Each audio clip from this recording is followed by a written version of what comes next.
Hunter x Hunter is a story about detours. Yoshihiro Togashi took the very well-known, almost comical concept of the journey mattering more than the destination and made that the identity of his magnum opus. We all know about Togashi's health issues and the several hiatuses they have led to over the years for Hunter x Hunter, but not that many people know that Togashi's first hit manga suffered from a rushed, sudden ending due to the author's health issues. And given what this story is about, I think it's fair to assume that the difficult experience with ending Yu Yu Hakusho massively influenced the creation of Hunter x Hunter. This is a story that dissects the idea of a journey and questions how much the destination even matters. 道草を楽しめ。大いにな。欲しいものより大切なものがきっとそっちに転がってる。 The framework of Hunter x Hunter is straightforward in a way that allows it to conduct an incredibly extensive study on an incredibly varied cast of characters and yet feel effortlessly cohesive. A hunter must always be on the hunt for something. That is the first article of the Hunter bylaws, a prerequisite for the profession that makes up so much of the story. It's literally in the name twice. And that's important because while the journey matters more, while the detours are everything, there cannot be a journey without a destination. The hunt facilitates the detours, and while a good majority of the characters we spend time with in this world are in fact members of the Hunter Association, the license doesn't make the hunter. This card does make you contractually obliged to follow the aforementioned bylaw, but Togashi goes out of his way to make it the only real distinction between a licensed hunter and a hunter in the traditional sense. A hunter is simply one who searches for something, anything, and that's also true for the world of Hunter x Hunter. The idea of the hunt is the central theme that connects every character in this story. Whether it be the strange beasts and monsters, the secret treasure hoards, the mystical places, the unexplored frontiers, the scarlet eyes of your dead clansman, your father, or even just the proper education and licensing to become a doctor, anything can be hunted. This speaks to how innate the feelings and motivations underlying the hunt are to the human experience as a whole, and just how universal it is, the only difference being the way it manifests. But the very essence is something shared by everyone. The hunter is really just a label put on something shared by everyone, that being the act of fulfilling one's desires and searching after what it is you want.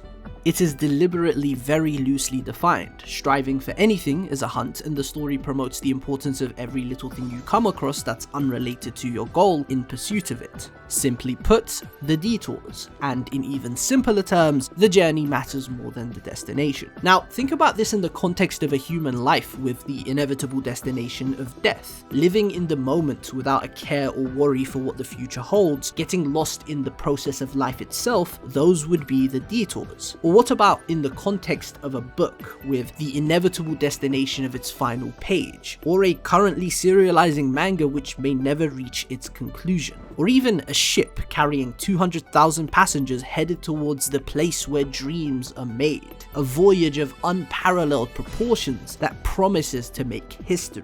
They are hunting after the Dark Continent, at least that's how things seem, but in actuality this is just a detour.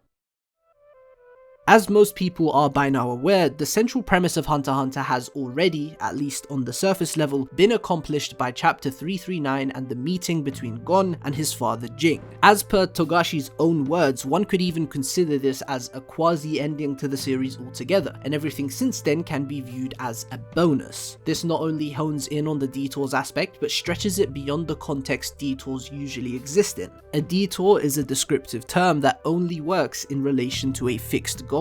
Every step taken in a direction not in strict relation to said goal can thus be considered a detour. But having a journey continue past that initial fixed point is what breaks the barrier and makes the detours of Hunter x Hunter not just a key characteristic, but a spirit. The Succession War is the ultimate detour, the arc that simply by virtue of its creation best represents the ethos of Hunter x Hunter and the writing philosophy of Yoshihiro Togashi. I think you can split the cast of Hunter x Hunter into two main camps. Now, this is a 400 chapter manga with a sizable cast, so I'm speaking in very broad terms, but they are as follows. Either characters that find themselves getting lost in several detours on the way to a destination, or characters who exist as an explicit subversion of that, through either the lack of a goal or the rejection of detours due to an obsessive pursuit of a goal. Examples of the subversive camp include Killua, who has yet to embark on a journey of his own with a fixed goal for for himself, or Kurapika whose holy war has consumed him and doesn't allow himself any detours. However, most of the cast fall in the first camp. These are characters who have a fixed goal from the beginning which they are aiming to fulfill, and along the way they set out on paths vastly different from what they had envisioned, and one not as straightforward as initially expected. The clearest example here being our first protagonist, Gon, whose entire journey up to chapter 339 to be specific has been nothing but one detour after another. It began with him setting sail and partaking in the hunter exam on a quest to find the father that abandoned him, but it quickly developed into so much more than just the hunt for Jing.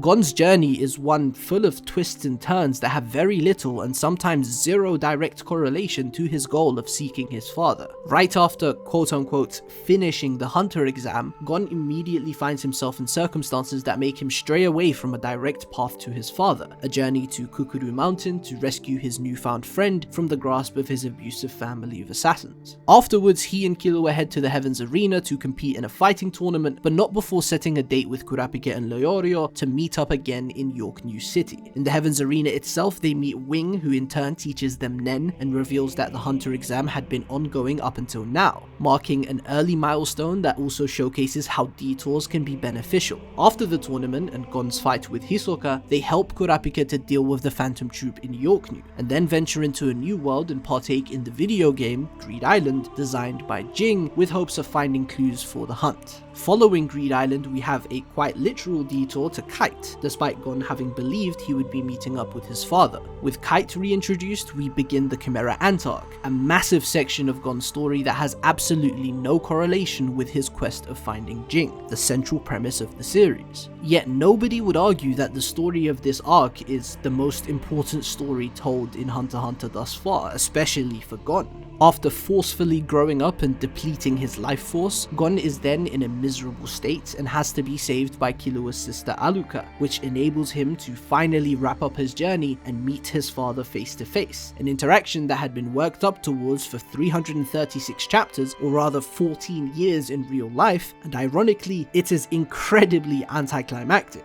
The reunion between father and son takes place in the middle of a massive election, and it lacks the intimacy and emotionality you'd expect from the resolution to the main hunt of the story, especially with 336 chapters of narrative build-up. Of course, this first meeting is designed to function as an abrupt letdown, as a prelude to their conversation atop the World Tree, where the theme of detours is explicitly outlined by Jing. That what really made Gon's journey valuable was not meeting his father, but rather everything that has happened leading up to that point. Reaching the goal itself is not what makes the journey worth it, but instead everything along the way there, the things encountered along a path not yet traversed. Gon, as the main protagonist of the story up until chapter 339, is our main point of view. The story is centered around his journey. But for a story literally built on the foundation of Gon's desire to find his father, there's very little focus on that. The biggest arc is also the one most disconnected from the central premise. Gon is constantly fixating on new desires that arise throughout his journey, such as returning the tag to Hisoka, or risking his life to pull off a plan he thinks is super cool against Genthru. But Gon isn't the main protagonist anymore. His hunt is complete. His journey has come to a close. He must find himself and start anew.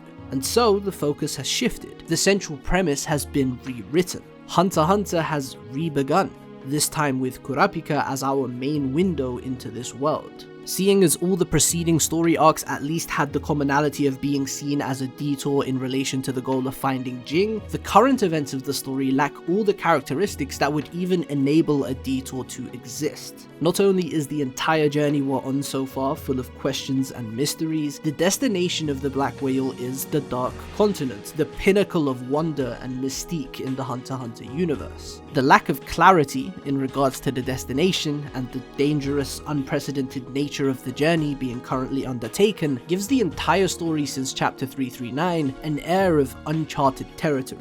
It kind of feels like we're reading an entirely new story within a story. What substantiates this feel of uncharted territory is the ridiculous size of the newly introduced cast. Besides all the characters we have already known from prior arcs, there have been more than 200 new faces introduced in the last 60 chapters, with around 180 of these being named characters. To even attempt to conduct a narrative of such scale in such a suffocating setting and under the health conditions of Togashi is absolutely unheard of, especially in the realm of manga. This arc is shaping up to be one of the most ambitious undertakings in fiction, period, and it's just a detour. What's especially noteworthy about the structure and the premise of the arc is the way the succession war itself only comes about through convoluted means. This journey of the Black Whale heading to the Dark Continent exists under the guise of conquest and colonialism, but this is just a smokescreen, a front to facilitate the real purpose of this expedition. What is actually being conducted aboard this ship is a much larger plot that has very little to do with venturing into unknown territory. The people who made this journey happen care very little about the destination, with the possible exception of Beyond, whose motives are still unclear and were even further obscured by the shocking revelations of chapter 401. Regardless, the colonial aspect of this arc is a cover, and the 200,000 civilians aboard are being transported to a mock Dark Continent, while Nasubi, the king of the Kakin Empire, perpetrates his own plot to have his children fight a battle royale to the death on the upper tiers of this ship. So even the way the journey is established from the outset is very much just a byproduct of a very different and only tangentially related intention, making it by nature just another detour in a narrative sense.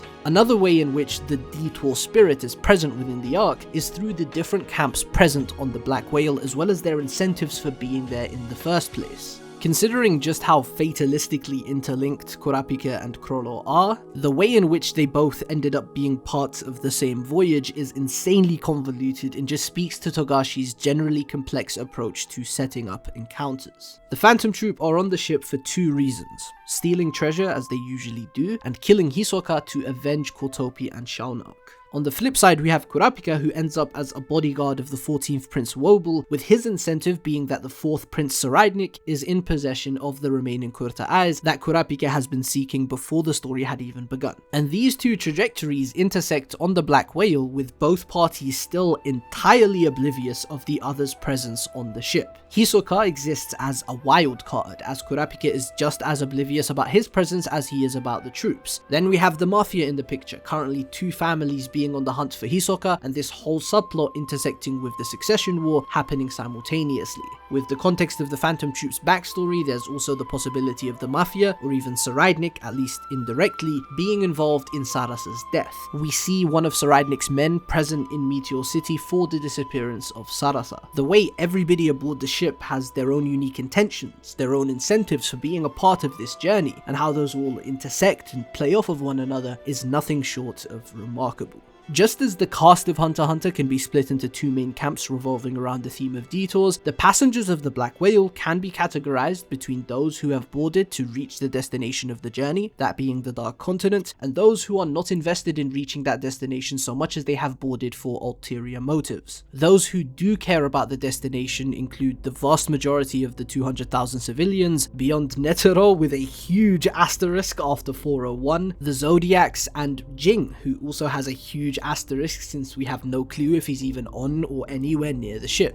And those who don't care about the destination include the entire Phantom Troop, Hisoka, Kurapika, and the entire Kakin royal family. While the former group are genuinely in it to arrive at the real Dark Continent, be it due to having been gatekept prior, as is the case for Beyond, or out of sheer curiosity for what these uncharted lands have to offer, as is the case with Jing, there seems to be no ulterior motive to their participation in the journey. Well, that was true for Beyond a few days ago, and then Togashi changed everything in the span of a few pages, but you get my point. On the other hand, the latter group has no real stake in ever arriving at the Dark Continent, nor does there seem to be any curiosity or interest in the place from them either. Kurapika is currently far too narrow-minded to even be contemplating about where he's going, considering the toll Emperor Time is taking on him, as well as the high-stakes, high-pressure situation he finds himself due to making Nen general knowledge among the bodyguards and maids of all the princes and offering to teach them. Balancing all that while his lifespan is rapidly being drained by the very ability he manufactured to achieve his goal, and he is closer than ever ever to retrieving all the eyes of his comrades, with the last hurdle being the fourth prince, who is equally as disinterested in the destination of the voyage since he's too occupied with winning the war. The Phantom Troop are all locked in and focused on finding Hisoka, each of them desperate to be the one to find and, at least in the best case, murder him. The king of the Kakin is following a thus far completely unknown script, conducting this intricate war among his children tied to the ritualistic summoning of the Nen beasts, which autonomously protect their designated prince. While there have been hints and sneak peeks of what Nasumi might be up to with the succession war, the true nature of the contest is yet unknown to us, considering the very heavy occult imagery and influence, as well as the major focus on mechanics such as post-mortem Nen and death in general. It is sure to be something sinister that Togashi will eventually reveal. The point is, this second group doesn't really care about where the boat is going because their hunt is on the ship itself. Funnily enough though, once you start to categorize the passengers of the Black Whale in this fashion, you soon come to realize just how Togashi-esque this entire constellation is. Because in essence, the King of Kakin has organized this entire voyage under the pretense of exploration and particularly colonization. These false motives are what legitimize the endeavor in the eye of the public, but it is safe to assume that there are far different motivations for making the destination exactly that place. Motivations which might not even have anything to do with the continent itself. The voyage taking place, however, enables the people who actually care about the destination to be part of the picture. Thus, the entire voyage in the first place only happens because someone who probably doesn't actually care about it enables it. In a roundabout way, this whole voyage, the whole setting of the arc,